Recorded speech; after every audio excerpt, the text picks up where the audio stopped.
शङ्करौ वन्दे श्रद्धा विश्वासरूपिणौ याभ्यां विना न पश्यन्ति सिद्धाः स्वान्तः स्थमेश्वरम्।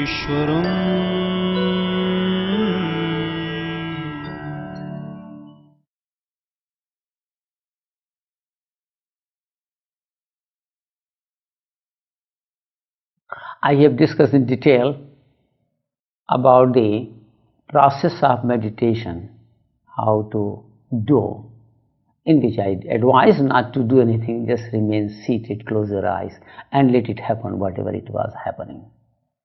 I have also explained in detail about the entrance of consciousness to 4 states: awaken, dreams, deep sleep and meditation. How the consciousness enters to the superconscious level in 4 these states. All the living organisms, or particularly the human being, may remain only in these 4 stages. Either they are awake, or they are in dreams, or in deep sleep, or in meditation. In 24 hours of the day, you feel that you sleep for 6 to 8 hours, and rest of the time you are awake. This is not true. The 8-hour sleep consists of 2 parts, around 80% that goes for dreams. It is only 20% of the time goes for deep sleep. But because you are not aware about the dreams, so you feel that you have been sleeping, but let it be clear that the deep sleep was very, very less. But it was the deep. And the body was getting charged to its utmost capacities during the period of deep sleep. In dreams also the body gets charged. Body also gets charged in your awake stage. This phenomena I have already told in detail.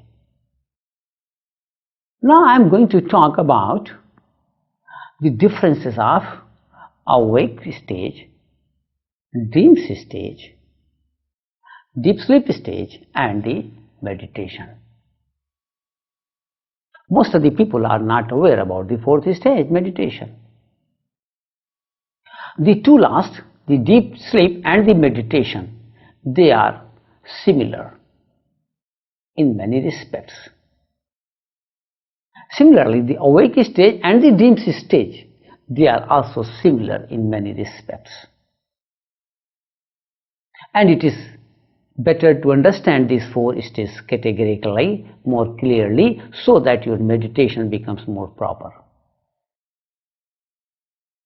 In awake stage and dreams stage, the similarity is that whatever the changes in the external world are, they make an impact to your mind. For example, somebody has hurt you in your dreams, or somebody has hurt you in your awake stage. Say in the office you are, and some of your colleagues, now they jump upon you, they hurt you, they misbehave with you. You are highly disturbed, perturbed, feel insulted, your arrogance increases, you are blaming others for your all the injustices and miseries. Similarly, when you are in dreams, the same incidents that happens in your dreams, you get exactly the same state of mind when it was really happening with you in your office while you were working yesterday. So the dreams stage and the awakened stage are Similar in the way that the impact on your mind is coming through the changes in the external world. Whatever the good or bad incidences you have, the happenings, the situations. In dreams, if you are, then you are feeling the same pleasures and pains. If somebody is keeping a knife on your neck and rubbing to chop it off, the feeling which you have in your dreams, that would be same when in awakened stage somebody puts a knife on your neck and starts chopping it. But when you get up from your dreams, you are awake. Then you feel, oh, that was the dream in which my neck was being chopped off. Then you see it is there, it is there. Nobody is there. Then you smile on yourself and you say, oh, it was the dream. Similarly, in the awakened stage, all these changes in the external world, they will make the impact on your mind till you are not illumined. If you are illumined, then you will again realize the same state that when you were after the dreams. Then you will say, oh, this world is all illusory, nobody can hurt me, I am the reservoir of happiness, nobody can snatch my happiness from myself. How? There is no point to remain under miseries. The changes are happening in the external world and they cannot make any dent to my mind. Now this is the stage that in awakened stage you have become illumined, enlightened. The saints and sages, they remain uninfluenced by the changes in the external world. Somebody appreciates or somebody condemns.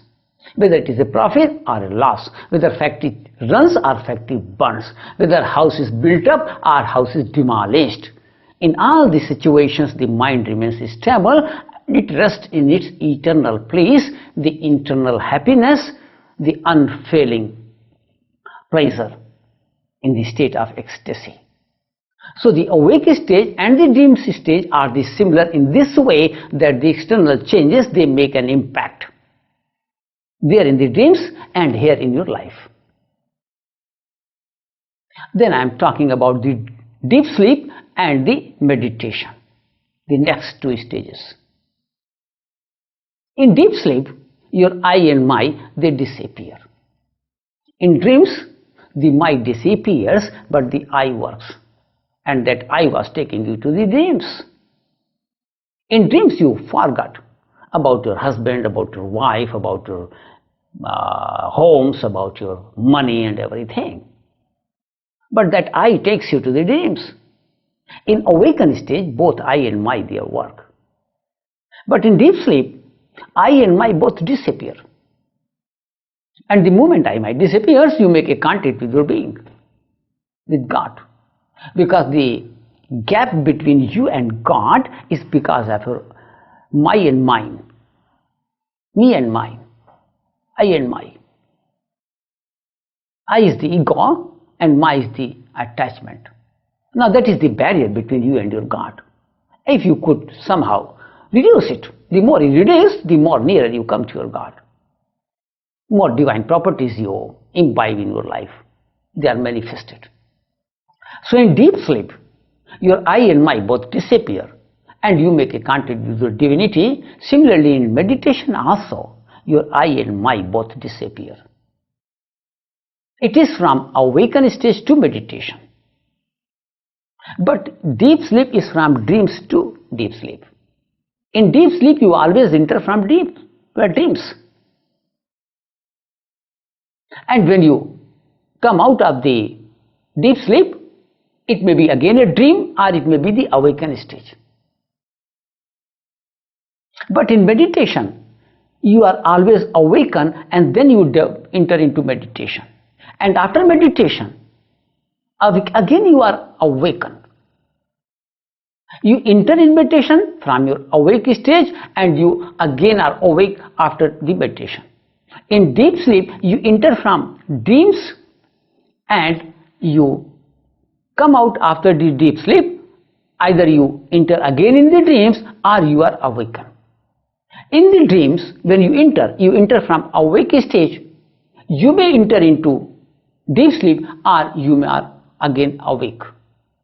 But in meditation, it is always, the entering is always through awakened stage, and then exit is also through awakened stage. Now in that also the I and my disappear as they were disappearing in deep sleep.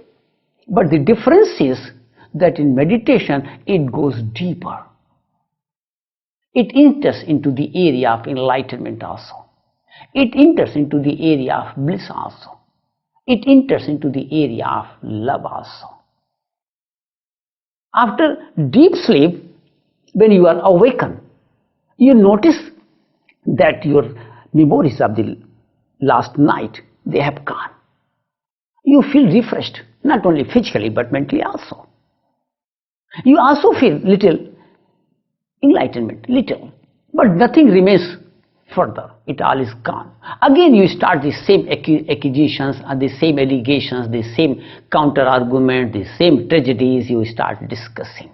They come in your mind.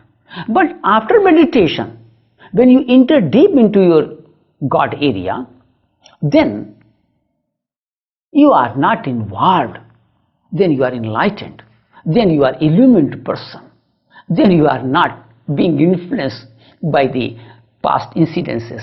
The more mind becomes meditative, the more incidences become effectless.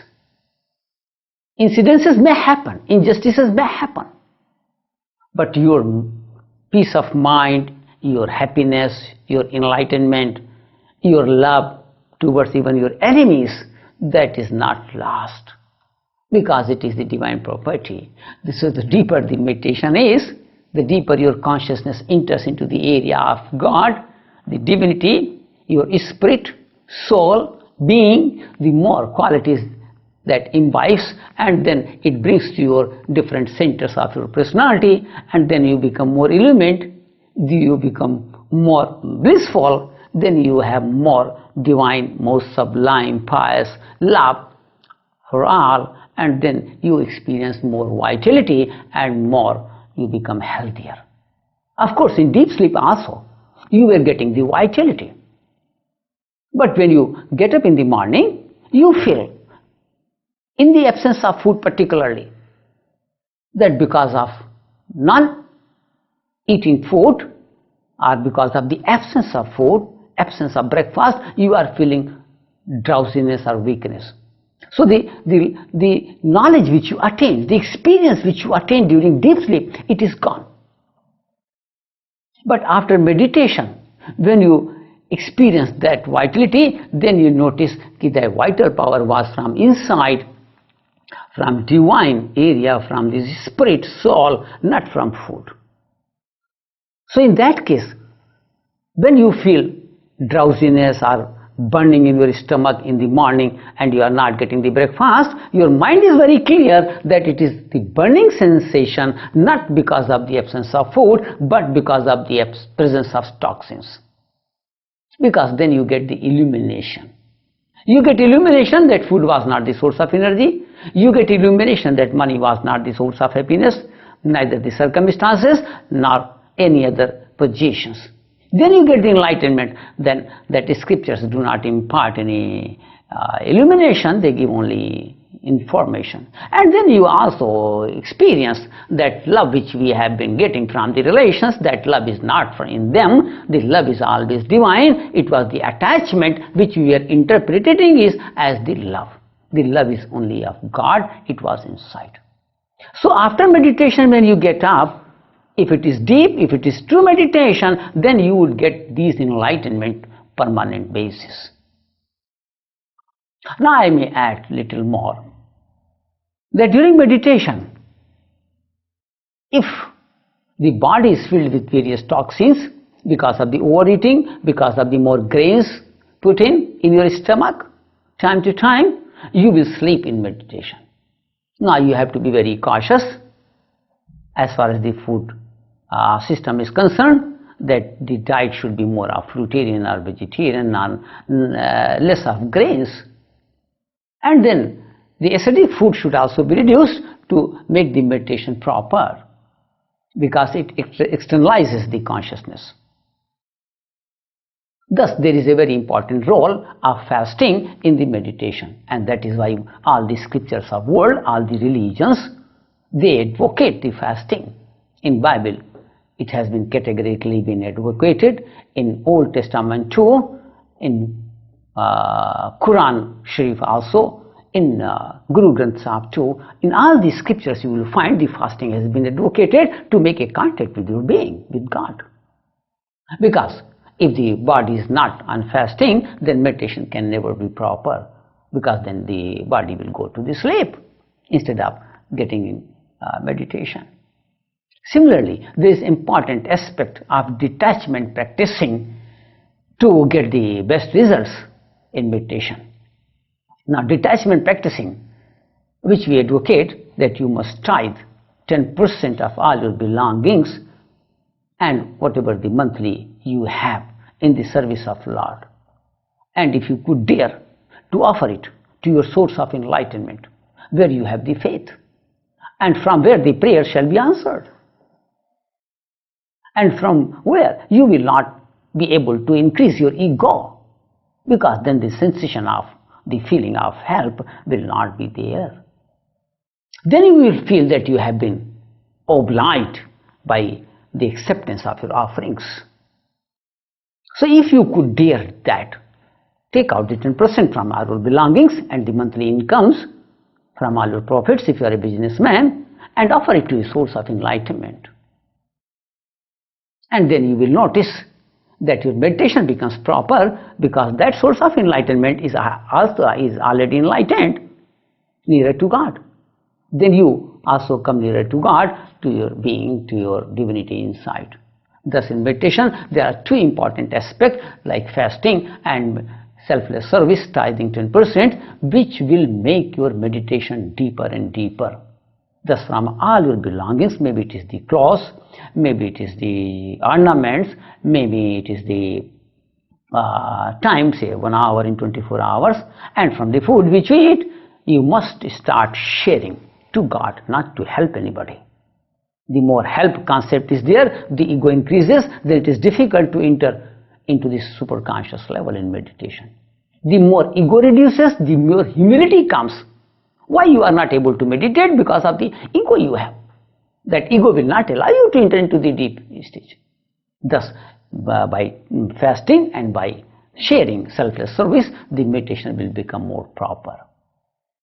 We keep on getting the questions from various aspirants all over the world regarding the principles of Tap Seva Sumiran. These questions are added in the related episode with their answers and explanations by Pujya Shri Akhilesh Ji. Daksha M. Lad from Khera, Gujarat wants to know, when the sanskars are coming out in dreams also, why we need to meditate? In meditation, it is not only the cleansing of the impressions or sanskars, it is also giving impact on the formation of the sanskars. The more meditating mind is, the more influence of external changes there is. So the formation of sanskar that reduces through meditation, it is not only the cleansing. Whereas in dreams, the sanskars may emerge out, but in awakened stage, when you are out of sleep, then again you form so many sanskars, so many impressions for 17-80 hours of your working in a day. Every time you are developing hatred, jealousies, resentment, criticism, and that is how the sanskars are built up. So in meditation, it is the formation of the impressions that reduces. So meditation is more important than dreams. Tap Seva Sumiran is a unique lifestyle for holistic development of human personality at physical, vital, mental, intellectual and spiritual planes. If you too want to change your life through Tap Seva Sumiran, you are welcome at our ashram or write at Badri Narayan Sevagram, Choti Panchli, Bagpat Marg, Meerut.